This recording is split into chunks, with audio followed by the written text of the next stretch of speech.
পার্টির সদস্যদের শিক্ষা দেওয়ার মূল লক্ষ্য কি ছিল? পড়াশোনাটা কি কোরআন ও হাদিস বিষয়ে, যেন তারা কোরআন ও হাদিসের জ্ঞান দিয়ে ইসলামী কমিউনিটির মানসিকতার পরিবর্তন করতে পারে? ওরা যা চেয়েছিল তা হচ্ছে ক্ষমতার নিয়ন্ত্রণ। ওরা আরো বুঝতে পেরেছিল যে যেহেতু আমি ওদের প্রশ্ন করছিলাম কেন ওরা নারীবাদ আর নারীদেরকে লক্ষ্য করে এগোচ্ছে, এবং ওদের উত্তর হচ্ছে তুমি যদি একজন পুরুষকে ধ্বংস করো তাহলে শুধু ওই পুরুষটাই ধ্বংস হবে, কিন্তু তুমি যদি একজন নারীকে ধ্বংস করো তাহলে ধ্বংস হবে পরবর্তী প্রজন্মগুলো। অর্থাৎ তারা ইসলামের চর্চা কমিয়ে দেবে, তারা হয়ে পড়বে দুর্বল এবং তারা মনোযোগ দেবে দুনিয়াবি ব্যাপারে, আখিরাতের ব্যাপারে নয়।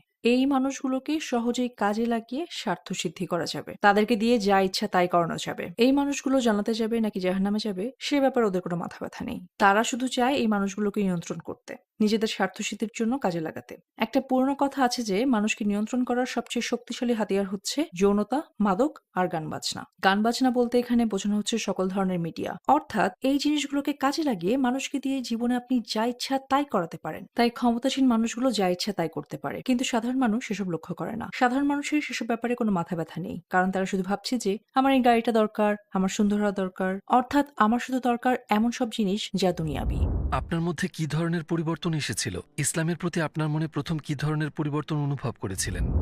প্রথম ব্যাপারটা হচ্ছে কোরআন পাঠ করলেই দেখা যায় এটা খুবই যৌক্তিক। কোরআনের বাণী অর্থপূর্ণ। বসে বসে মনোযোগের সাথে আয়াতগুলো পাঠ করলেই সেটা বোঝা যায় সৃষ্টিকর্তা এক ও অদ্বিতীয়। তার কোনো সন্তান নেই, তিনি সর্বশক্তিমান। সমস্ত গুণাবলী রয়েছে সৃষ্টিকর্তার মধ্যে। আপনার ভাবনায় যা কিছু ধরবে তার সবই রয়েছে সৃষ্টিকর্তার। এই ব্যাপারটা আমার কাছে অর্থপূর্ণ মনে হলো। ট্রিনিটি সম্পর্কে আমি যত মানুষকে প্রশ্ন করেছি তাদের কেউই সেসব প্রশ্নের উত্তর দিতে পারেনি। তাই আমার যুক্তিবাদী মনের কাছে ব্যাপারটা আসলেই নাড়া দিল। সেজন্যই যখন আমি এসব জানছিলাম এবং এই শিক্ষা আমার কাছে আবেদন সৃষ্টি করছিল, আমি খ্রিস্ট ধর্ম বিষয়ে ক্লাস করার সিদ্ধান্ত নিয়েছিলাম, যাতে আমি আরো ভালো খ্রিস্টান হতে পারি।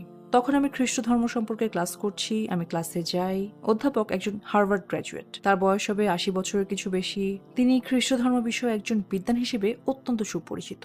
আমি ভাবলাম ঠিক আছে, এই ব্যক্তি আমাকে ওল্ড টেস্টামেন্ট পড়াবেন, মূল পাঠ্য থেকে নিউ টেস্টামেন্ট পড়াবেন। আমরা পাঠ করলাম গ্রিক, হিব্রু, আরমাইক ও ল্যাটিন। ক্লাসে প্রথম যে কাজটা তিনি করলেন সেটা হচ্ছে কিংস জেমস বাইবেলের ইংরেজি সংস্করণটা হাতে নিয়ে বললেন, এই বইটা ময়লার ঝুড়িতে ফেলে দাও। আমি যেন ভেতরে ভেতরে জমে গেলাম। তারপর তিনি বললেন, যীশু খ্রিস্ট তো ইংরেজিতে কথা বলতেন না। তারপর তিনি মূল প্রসঙ্গে এলেন। জানা গেল তিনি একশ্বরবাদী। তিনি বিশ্বাস করতেন যে ঈশ্বর এক এবং খ্রিস্ট ছিলেন একজন নবী। সুবহানাল্লাহ। তিনি খ্রিস্টানই রয়ে গেছেন, তবে পড়াশোনার ফলে তিনি বুঝতে পেরেছিলেন যে বাইবেলে কিছু পরিবর্তন করা হয়েছে। তারপর তিনি আমাদের পড়ালেন পুরনো বইপত্র, দেখালেন পরিবর্তন, সংযুক্তি আর বিযুক্তি, এবং ব্যাখ্যা করলেন ঐতিহাসিক অর্থ, অর্থাৎ কেন এসব ঘটেছিল, কারা এটা করেছিল এবং কেন করেছিল। সুতরাং আমার বিশ্বাস শক্ত হওয়ার বদলে খ্রিস্ট ধর্মের সম্পূর্ণরূপে বিশ্বাস হারিয়ে ফেললাম, এবং আমি তখনও পাঠ করছিলাম কুরআন, পাঠ করছিলাম নবীজির বাণী। এইভাবে কাটলো ১ বছর।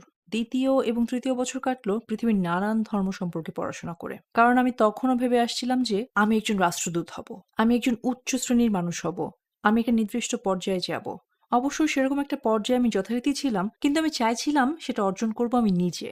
আমি চেয়েছিলাম দুনিয়া, আমি চেয়েছিলাম টাকা, চেয়েছিলাম উচ্চ শ্রেণীতে যেতে, চেয়েছিলাম একটা অবস্থান। এইসব আমি হারাতে চাইনি, এবং আমি জানতাম যে যদি আমি মুসলিম হই তাহলে ঠিক এই ব্যাপারটাই ঘটবে। তাই যত ধর্মের কথা মাথায় আসে তার সবগুলোই আমি পাঠ করেছিলাম। শেষে আমি বুঝতে পারলাম যে ইসলামই হচ্ছে সত্য। বলে রাখা ভালো, বৌদ্ধ ধর্ম আর হিন্দু ধর্মকে আমি বিবেচনা করি মূলত দর্শন হিসেবেই, ধর্ম হিসেবে ততটা নয়। এইসব ধর্মের রয়েছে একই রকম নৈতিক ব্যাকগ্রাউন্ড, নৈতিক প্রকৃতির পশ্চাৎপট।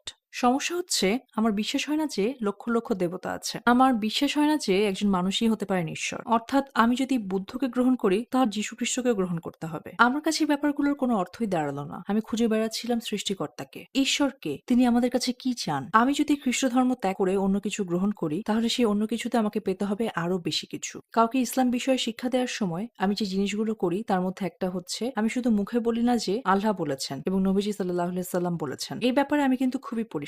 আল্লাহ এটা বলেছেন, নবীজি আলাইহিস সালাম এটা বলেছেন। সাহাবীরা এইভাবে সেটাকে কাজে প্রয়োগ করেছেন। দেড় শতাব্দীর পর শতাব্দী ধরে সকল আলেম এভাবে বুঝেছেন। সমাজ বিজ্ঞানের ব্যাপারটা দেখা যাক।